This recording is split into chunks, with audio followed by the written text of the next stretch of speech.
اپنے مال کا اس طرح مالک نہیں ہو کہ جیسے چاہے خرچ کرو. شریعت نے تم کو مال دے کر, قرآن مشکات شریف کی حدیث ہے جہاں قیامت کے اندر 5 سوال ہوگا, 5 میں سے 2 سوال یہ بھی ہے کہ مال کہاں سے خرچ کمایا اور کہاں سے خرچ کیسے خرچ کیا. تو یہ 2 سوال تو موجود ہے وہاں پر کہ مال کیسے کمایا اور کیسے خرچ کیا. سمجھ رہے نا بات کو؟ جب یہ 2 سوال موجود ہے تو آپ کیسے کہہ سکتے ہیں کہ میرا مال میں جیسا چاہوں خرچ کروں؟ ایسا نہیں میرے بھائی, ہمیں ہر حالت میں ان علماء اور بزرگوں کے ساتھ تعلق رکھنا چاہیے.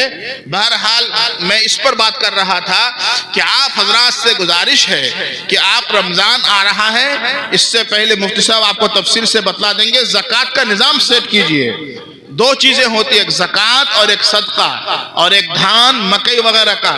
یہی سب اگر ٹھیک آپ لوگ ادا کر دیں, یقیناً یہ 50 60 70 لاکھ کے لیے ہمیں باہر سفر نہیں کرنا پڑے گا. اپنے علاقے سے یہ مدرسے چلیں گے, اور خاص کر وہ مدرسے جو ہر سال ہمیں پھل دے رہا ہے, بافیض ادارے. آپ کا یہ ادارہ ایک بافیض ادارہ ہو گیا کہ آپ کو ہر سال حافظ قرآن دے رہا ہے. ابھی معلوم ہوا کہ حافظ صدام صاحب جن کا نکاح ہوگا, ان کے ہاتھ سے 46 بچے حافظ بن گئے ماشاءاللہ. کوئی معمولی بات ہے؟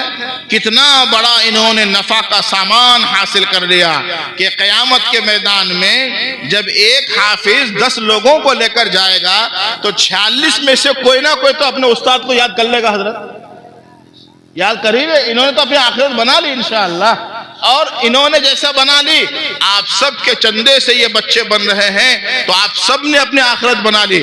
آپ لوگوں کی ذمہ داری ہے کہ اس ادارے کو جہاں تک آپ نے پہنچایا اس کو اور آگے بڑھانا ہے.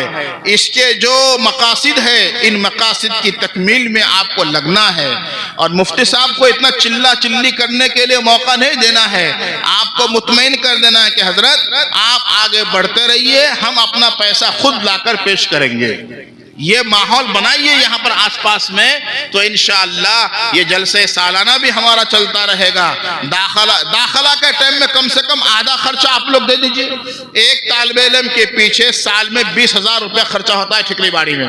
یہاں بھی 18,000 ہوگا ہی کم سے کم, تو 18-17,000 روپے خرچہ ہوتا ہے. آپ اپنے بچے کا کھانے والا خرچہ کم سے کم دے دیجئے. کھانے والا خرچہ کتنا ہوتا ہے؟ 7-8 ہزار. اگر آپ ایک بچے کا 7-8 ہزار روپیہ سال میں دے دیں گے, بتائیے اگر 100 بچے ہیں اور 100 بچے کے گارجن نے 8,000 روپیہ کر کے دے دیا, تو ایک بڑی رقم تو وہیں سے آ جائے گی, وہیں سے آ جائے گی. ایک ذہن بنانا پڑے گا. ایک ہی گھر سے ہمارا بچہ اسکول میں جا رہا ہے, ہم اس کا ٹیوشن فیس, اسکول فیس, داخلہ فیس سب کچھ دے رہے ہیں, اور وہی بچہ مدرسے میں آ رہا ہے تو کھانے کا فیس بھی دینے کے لیے ہمارا مزاج نہیں ہے. اگر آپ حضرات بھی تھوڑا تھوڑا مزاج کو بنائیں گے تو انشاءاللہ ان مدرسوں کا نظام بھی بہت اچھا چلے گا. میں اس وجہ سے یہ بات کر رہا ہوں کہ یہ ہماری ذمہ داری ہے. اگر کھول کر میں بھی ان باتوں کو نہ سمجھاؤں تو پھر کون آپ کو آ کر سمجھائے گا؟ اس طرح کی باتیں کرنا, ہم جلسے میں آ کر الگ الگ موضوع پر بات کر کے چلے جائیں گے, لیکن کوئی بات ہماری عوام لے کر جائے, ایسی بھی تو کوئی بات ہونی چاہیے. تو میری گزارش ہے آپ لوگوں سے کہ نکاح اور جہیز اور شادی اور چمانہ کے بارے میں اپنے نظریات کو بدلیے. مدرسے میں بچوں کو پڑھانے کے تعلق سے کچھ نہ کچھ خرچہ اپنے ذمہ لیجئے. انشاءاللہ یہ لمبا ٹائم تک یہ ادارے ہمارے چلتے رہیں گے.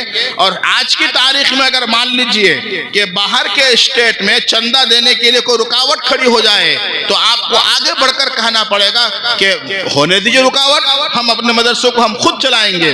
یہ کب ہوگا؟ جب آپ کا مزاج شروع سے ایسا بنے گا. اللہ تعالیٰ آپ کے ان محنتوں کو قبول فرمائے. میں مبارکباد پیش کرتا ہوں مفتی نعمان صاحب کو اور ان کی پوری ٹیم کو کہ انہوں نے اتنے اچھے حافظ تیار کیے. میں گزارش کروں گا کہ ان بچوں کو سامنے لائیں تاکہ ان کے دستار بندی ہو جائے, اور اس کے بعد مفتی راسخ صاحب کا بیان ہوگا, اور دوسرے حضرات بھی آئے ہوئے ہوں گے, ان کا بیان اور ان کی دعا تک آپ لوگوں کو شریک رہنا ہے. بندے نے جو باتیں آپ کے سامنے گزارش کی, امید ہے کہ آپ سب اس پر عمل کریں گے انشاءاللہ تعالی. آئیے صاحب.